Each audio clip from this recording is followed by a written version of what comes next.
Hola, somos estudiantes de la Universidad de Yacambú. Estamos realizando esta exposición para nuestra materia de Biología y Conducta. En el glosario de términos enfocamos nuestra exposición en las leyes de Mendel. Nuestro grupo está conformado por Jessica Russo, Yorani Villalobos, Erika Valero y mi persona, Yales Quizás. Las leyes de Mendel, o también conocida como la genética mendeliana, son el conjunto de reglas básicas sobre la herencia genética, es decir, cómo se transmiten las distintas posibilidades que existen para una posición concreta de un gen postulado por un monje austriaco llamado Gregor Mendel, ya nacido en el siglo XIX. Las tres leyes de Mendel explican y predicen cómo van a ser las características físicos de un individuo. Frecuentemente se han descrito como leyes para explicar la transmisión de caracteres a la descendencia. Mendel empieza su investigación en 1856 para desarrollar estas leyes de la genética. Decide estudiar la herencia de 7 características diferenciadas en guisante, que incluyen altura, color de la flor, color de la semilla y forma de la semilla. Para esto, primero estableció líneas de guisantes con 2 formas diferentes de una característica, como altura grande frente a pequeña. Cultivó estas líneas por generaciones hasta que fueran genéticamente puras, ya que siempre hay una descendencia que sale idéntica a sus padres. Luego las cruzó y observó cómo se heredaban los rasgos. En la primera generación, después del cruzamiento, una forma característica fue que la alta siempre ocultaba la baja. A esto Mendel lo llamó a la visible dominante y a la oculta recesiva. En la segunda, después de la autofecundación de las plantas, la forma recesiva del rasgo apareció nuevamente en una posición específica. Aproximadamente 3 plantas eran dominantes y una era la recesiva, en una razón de 3:1. Mendel también observó que las características se heredaban de manera independiente, ya que si eran altas no tenía nada que ver en el color de la flor o en la forma de la semilla. Basado en los resultados de sus experimentos, luego de casi tener 30.000 plantas de guisante, Mendel propuso un modelo de herencia en el cual las características como el color de la flor o la altura de la planta o la forma de la semilla eran controladas por pares de factores, o sea, genes, y que venían de diferentes versiones. Una forma dominante podía enmascarar a la forma recesiva. Durante la producción de gametos, los factores se separaban de manera que cada gameto recibía aleatoriamente solo una versión del factor. Además, Mendel también observó que los factores que controlaban diferentes características se heredaban independientemente uno de otro, lo que significa que la herencia de una característica no afectaba la herencia de otra.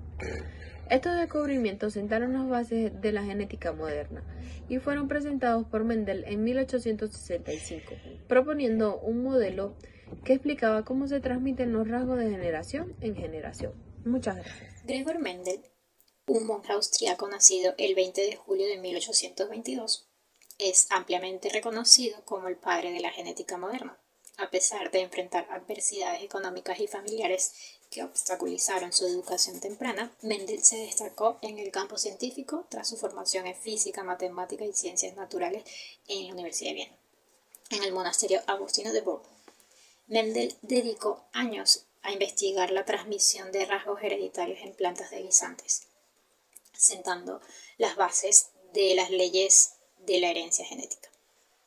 Su meticuloso enfoque y la introducción de conceptos como dominante y recesivo han tenido un impacto perdurable en el campo de la genética. Primera ley de Mendel o principio de la uniformidad.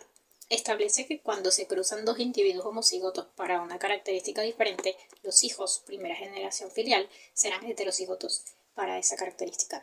Esto significa que el fenotipo, las características observables, y el genotipo, los genes que determinan la característica, de la primera generación de los hijos serán idénticas. Se cruza una planta con 2 alelos iguales, homocigoto dominante, para flores rojas, como una planta con 2 alelos homocigota recesiva para flores moradas. El resultado es plantas hijas con 2 alelos diferentes, heterocigotas, con flores rojas, que es el carácter dominante que se ilustra a continuación. Segunda ley de Mendel, ley de la segregación. Esta dicta que en la segunda generación filial obtenida a partir del cruce de dos individuos de la primera generación, se recupera el fenotipo y genotipo del individuo recesivo de la primera generación en uno de cada 4 descendientes.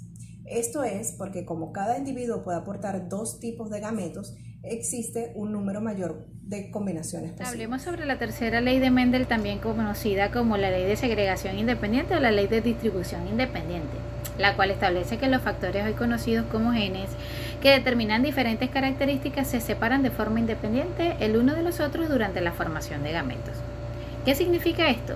Que la herencia de un rasgo particular no afecta a la herencia de otros rasgos siempre y cuando los genes para los dos rasgos estén en cromosomas diferentes o sean muy distantes en el mismo cromosoma. En términos mucho más técnicos, esta ley refiere a la manera en que los diferentes alelos de los genes localizados en distintos cromosomas se distribuyen al azar en los gametos durante la meiosis, resultando así la combinación independiente de características en la descendencia. Y un ejemplo muy clásico es el cruce de híbrido de las plantas de guisantes de Mendel, en el que se examinan 2 características a la vez, como el color y la forma de las semillas. Si una planta tiene alelos dominantes para ambas características, por ejemplo, amarillas y redondas, y la otra planta tiene alelos recesivos para ambas, como verdes y arrugados, la descendencia muestra una proporción fenotípica en la que se refleja la independencia de cada una de las características.